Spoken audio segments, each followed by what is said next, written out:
datang di channel Nadia Fujrina. Jadi di video kali ini Nadia mau bahas tentang upacara-upacara adat suku Jawa atau biasanya disebut apa ya? Pengantin solo putri. Nah, kita nih khususnya untuk yang orang Jawa pasti tahulah sedikit-sedikit tentang upacara-upacara pernikahan orang Jawa. Contohnya seperti kayak temu pengantin. Kalian pasti sudah tahulah ya tentang temu pengantin. Mungkin dari kita banyak yang nggak tahu makna-makna apa saja yang ada atau istilah-istilah apa aja yang ada di dalam upacara tersebut. Dan di video kali ini Nadia mau bahas satu persatu apa saja upacara-upacara pernikahan orang Jawa yang dilakukan sejak dahulu dan mungkin beberapa sampai sekarang. Ya, setidaknya kita ikut melestarikan kebudayaan kita sendiri atau untuk sekedar menambah pengetahuan kita. BTW, ini sumbernya aku ambil dari buku tata rias aku. Jadi bukunya itu seperti ini. Dan ini tuh agak tebal sih. Seperti ini. Dan sebenarnya aku sekolahnya bukan di SMK Kecantikan sih. Di sekolahku cuma ada kayak tambahan vokasinya dan itu ada keterampilan tata riasnya. Dan dengan buku yang setebal itu sebenarnya nggak semua aku pelajarin sih, cuma aku cari dan aku baca yang penting-penting aja karena ya jujur sih agak males baca segitu banyaknya. Jadi cuma aku coba baca sekilas dan aku rangkum di video ini. Dan sumber lainnya juga aku tambahin dari artikel. Oke, buat kalian yang penasaran, boleh tonton videonya sampai selesai biar kalian taunya itu nggak setengah-setengah aja. Oke? Nah, kali ini Nadia jelasinnya sesuai yang Nadia tahu aja. Dan jika nih ada anak tata rias yang sekolah dimanapun, maupun ada kalian yang paham tentang upacara dan adat Jawa ini, kalian bisa benerin Nadia kalau nanti misalnya ada salah, atau kalian bisa tambahin di kolom komentar. Oke, langsung saja kita masuk pembahasannya. Ini kita sambil belajar sama-sama ya, jadi bukan berarti Nadia paham banget, itu enggak, cuma baca aja, cuma meringkas aja. Oke, yang pertama upacara dan adat istiadat pernikahan pengantin putri, yaitu yang pertama ada penyerahan surat lamaran. Pada umumnya surat lamaran ini ditulis dengan bahasa Jawa, tetapi sekarang juga bisa pakai bahasa Indonesia. Bahasanya harus sopan, menarik, rendah hati, dan menyentuh perasaan. Lamaran. Kalian pasti sudah tahu apa itu lamaran? Dan mungkin nggak di suku Jawa aja yang ada lamaran, mungkin di Indonesia juga ada. Dan mungkin cuma beda dengan cara melaksanakannya. Tiap daerah itu beda-beda cara melaksanakan lamarannya. Nah, biasanya dicantumkan kata-kata mutiara bahasa Jawa yang bunyinya ngebun embun enjing anjejawa sonten. Ini tuh maksudnya supaya permohonan supaya lamarannya itu diterima. Nah, surat lamaran ini biasanya dibawa oleh kakak ayah atau kakak ibu seorang pengantin pria atau mempelai pria. Dan si pihak wanita itu harus memberikan gambaran itu condong menerima atau tidak. Nah, biasanya kalau menerima maka akan diadakan upacara serah-serahan, upacara penyerahan barang-barang sebagai pengikat atau bahasa Jawanya piningset. Nah, kalau sudah begitu, pengantin putri tidak boleh dipinang oleh laki-laki lain. Dan upacara lamaran ini biasanya dilakukan di rumah pengantin wanita. Nah, kalau bahasa kerennya atau bahasa Inggrisnya, lamaran itu disebut engagement. Dan kalau bahasa Arabnya, istilah Arabnya itu seperti khitbah. Dan sebenarnya lamaran sama pertunangan itu hampir banyak orang yang ngira sama, padahal satu hal yang berbeda. Nah, buat kalian yang paham dan tahu apa perbedaan antara lamaran dan pertunangan itu apa, kalian bisa tulis di kolom komentar. Biar kita semua sama-sama tahu yang belum tahu. Nah, yang kedua yaitu ada upacara serah-serahan. Nah, biasanya ini dilakukan oleh pengantin pria. Barang-barang yang harus dibawa calon pengantin pria yaitu pisang ayu dan sirih ayu. Ini itu melambangkan dalam bahasa Jawanya itu sedaya rahayu atau semuanya sejahtera. Yang kedua ada jeruk gulung atau jeruk yang besar itu melambangkan bahwa adanya tekad yang bulat. Yang ketiga ada 2 buah cengkir atau dalam bahasa Jawanya itu artinya kencang eng pikir atau istilahnya adalah perasaan tetap. Yang keempat ada 2 buah tebu wulung yang warnanya ungu, panjangnya 30 cm, melambangkan antep ing kalbu atau ketetapan hati. Yang kelima, calon pengantin pria harus membawa kain batik tradisional yang namanya itu melambangkan cita-cita luhur, seperti kain sidomukti, sidomulyo, dan lain-lainnya. Dan ada tambahan nih, biasanya kalau pernikahan itu dilarang pakai batik yang motifnya parang karena konon katanya itu artinya adalah perang. Yang keenam yaitu membawa kain truntum untuk ayah dan ibu. Nah, arti dari ini sendiri, kain truntum itu yaitu tumuruntun atau turun-temurun, atau bisa disebut juga dengan berkembang. Yang ketujuh ada setagen yang terbuat dari benang lawe sebagai lambang sandang atau pakaian. Yang kedelapan ada padi, gula jawa, garam, dan empon-empon dan keempat itu melambangkan pangan. Yang kesembilan ada yang disertai dengan uang, dan yang 10 biasanya ada juga yang disertai dengan cincin. Kalau pada zaman dahulu, serah-serahan adalah hadiah dari calon pengantin pria untuk calon pengantin putri menjelang upacara panggih atau temu pengantin. Dan cara pelaksanaannya sendiri ada yang dilaksanakan secara tradisional maupun modern. Dan sekarang itu Masya Allah serah-serahan udah bagus-bagus banget. Contohnya seperti ini. Ini contoh serah-serahan yang modern. Biasanya serah-serahan ini dilaksanakan pada malam Midodareni atau beberapa saat menjelang ijab kabul. 3. Oke, setelah tadi kan pertama ada surat lamaran, setelah itu ada upacara serah-serahan, dan yang ketiga ini ada penentuan waktu atau disebut sangat, penentuan waktu atau hari yang baik. Nah, biasanya sangat ini itu diperhitungkan antara pengantin pria dan wanitanya. Dan penentuan ini harus disepakati oleh kedua belah pihak.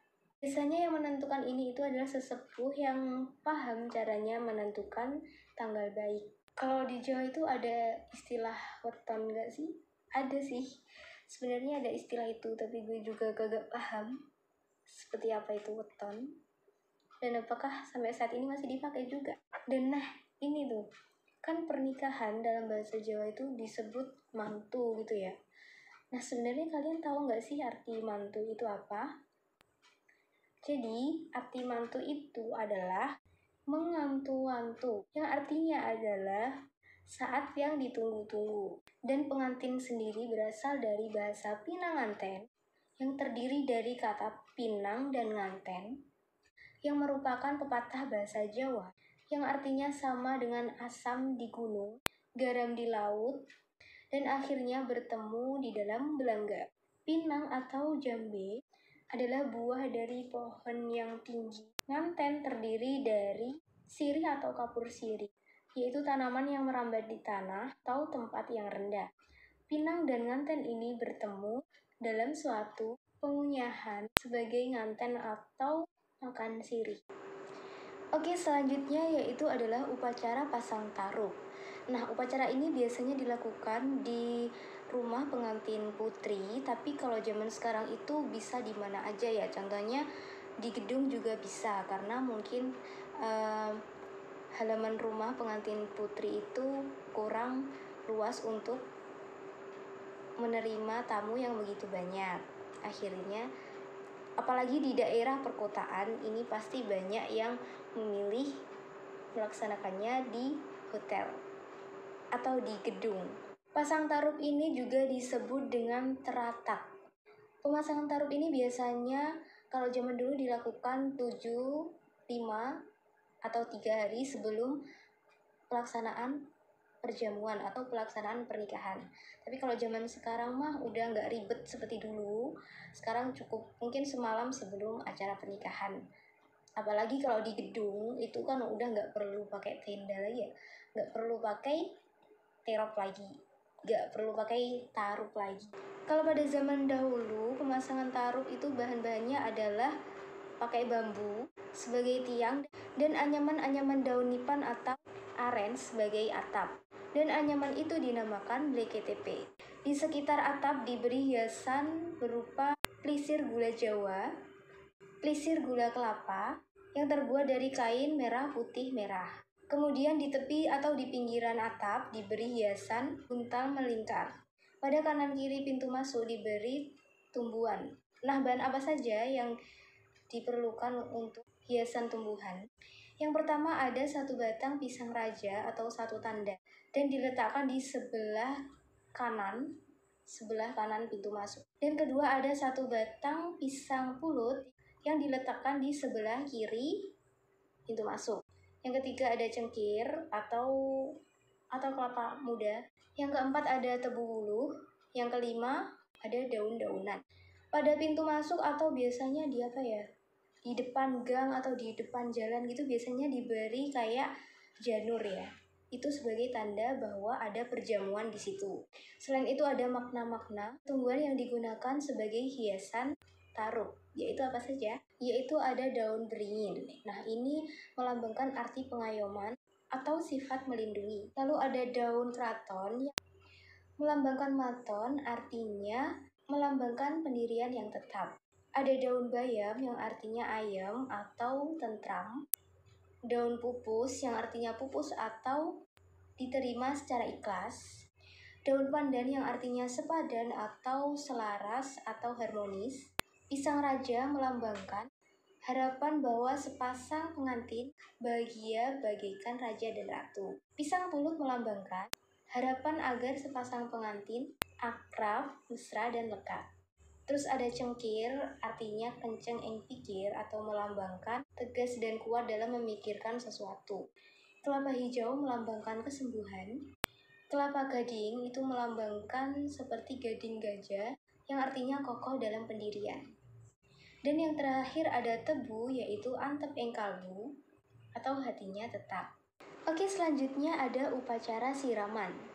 Upacara mandi untuk calon pengantin mengandung arti mensucikan mereka, sehingga pada saat upacara akad, mereka berdua bersih jasmani dan rohani.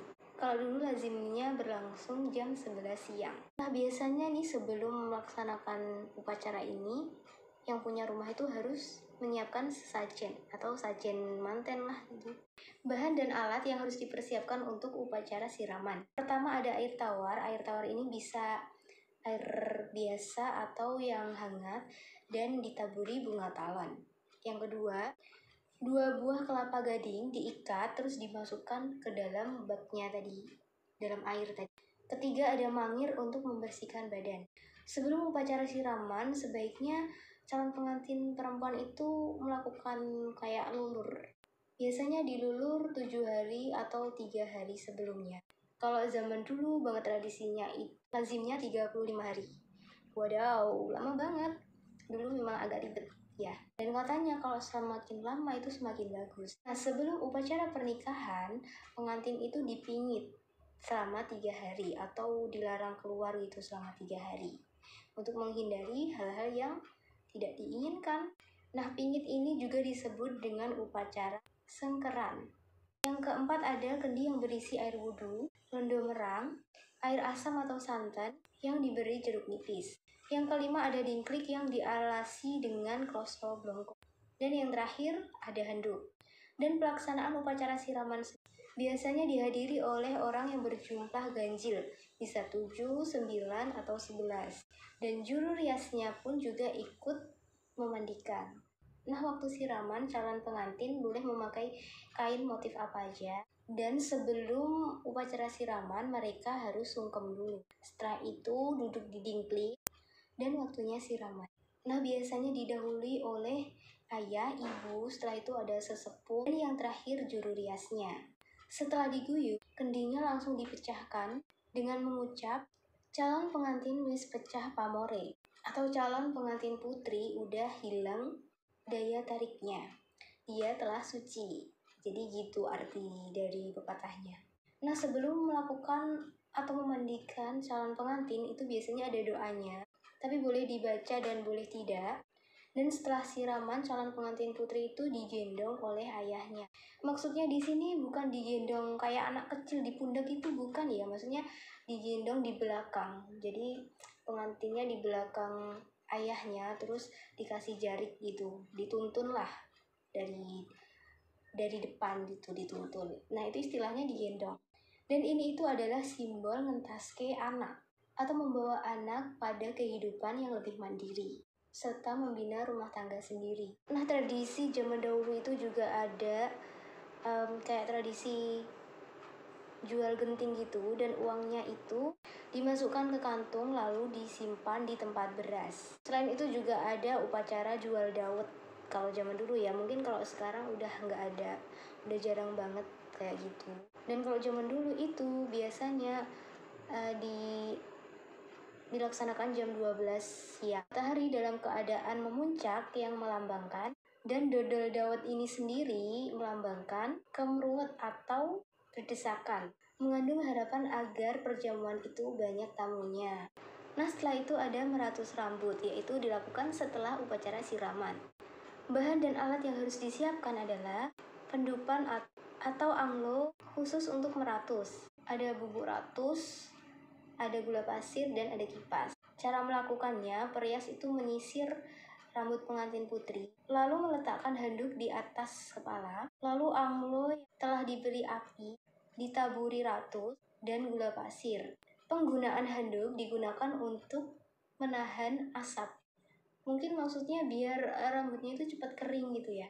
Dan kalau zaman dulu biasanya dilakukan selama 20 menit. Waduh, gak ngantuk-ngantuk itu dulu. Kalau zaman dulu udah ngantuk-ngantuk pastinya. Untuk sekarang bisa gak seribet itu. Dan selanjutnya yaitu ada upacara ngerik. Upacara ngerik itu adalah menghilangkan anak rambut di sini-sini itu biasanya mau dipasang, bukan dipasang, mau dibuat gambar cengkorongan gitu kan. Di sini dikerik dulu anak rambutnya. Nah, sekaligus untuk membentuk tata rias wajah. Bahan dan alatnya ada gunting kecil, pisau cukur, sisir, air, kosmetik, cemoro, konde, dan kain sawitan. Nah, semua itu ada maknanya juga loh teman-teman. Oke, kita bahas sekalian maknanya. Untuk kloso blongko ini adalah tikar pandan yang artinya sebagai dasar hidup. Daun kluwih melambangkan sifat lunuwih atau unggul. Daun alang-alang melambangkan supaya tidak ada halangan apapun. Daun opo-opo melambangkan supaya tidak ada terjadi suatu apa. Daun dadap srek melambangkan daya sirep atau tenang. Daun nanas melambangkan harapan kesegaran atau sehat. Sindur bangun tulang melambangkan tolak bala. Dan kain putih itu melambangkan kesucian. Dan cara melaksanakan upacara ngerik ini, kan setelah meratus rambut tadi, kan rambut kering ya jadinya. Setelah itu rambut disanggul, lalu si perias membuat cengkorongan atau pengalup-alup. Pertama membuat gajahan. Di sini tuh yang paling besar gajahannya dengan ukuran 4 jari. 4 jari di sini tempel. Yang kedua ada pengapit di sini. Pengapit ukurannya 2 jari. 2 jari. Yang ketiga membuat penitis di sebelahnya pengapit tadi. Penitis ini ukurannya 2,5 jari. Dan yang terakhir itu adalah membuat godek. Godek itu di sini kayak kayak melengkung di sini gitu ya. Itu namanya godek. Ukurannya 1 jari, semakin ke bawah tuh semakin kecil atau meruncing. Membuat desain cengkorongan ini berfungsi atau bertujuan untuk memudahkan proses pengerikan. Lanjut dengan menggunting anak rambut mengerik tempat yang di sudut-sudut gitu ya, seperti di pipi, biasanya nggak tahu sih ada juga gitu, di dagu dan juga di alis. Biasanya alis itu juga dirapiin gitu ya, dikerik juga. Tapi kalau orang Islam biasanya ada yang mau, ada yang enggak ya, ada juga yang percaya nggak apa-apa asal niatnya untuk merapikan saja, tapi semua itu sesuai keyakinan kalian masing-masing. Nah, setelah semua itu barulah dimulai make up. Zaman dahulu harus melewati proses atau upacara-upacara yang banyak dulu baru make up. Kalau sekarang mungkin simple-simple aja, make up terus akad, udah simple banget. Mungkin kalau saat ini udah jarang banget ya yang melakukan banyak upacara-upacara ini, karena juga selain membutuhkan waktu yang lama, pasti juga membutuhkan biaya yang lebih besar. Nah, tidak terasa Nadia udah ngomong panjang lebar di sini. Mungkin kalian juga sudah ngantuk dengernya karena dari tadi ngomong mulu. Dan sebenarnya upacara-upacara pernikahannya itu tidak sampai di sini aja. Masih banyak upacara-upacara selanjutnya yang harus dilakukan. Seperti masih ada upacara akad nikah, upacara panggih. Tapi karena videonya sudah terlalu panjang, Nadia akan buat part 2-nya. Oke, buat kalian yang nonton videonya sampai terakhir, terima kasih banget. Semoga video ini bisa menambah pengetahuan kalian. Dan jangan lupa untuk tonton part 2-nya ya, agar kalian juga tahu kelanjutan urutan upacara-upacara adat Jawa selanjutnya. Oke, sekian dulu videonya. And thank you for watching. See you the next video. Bye-bye.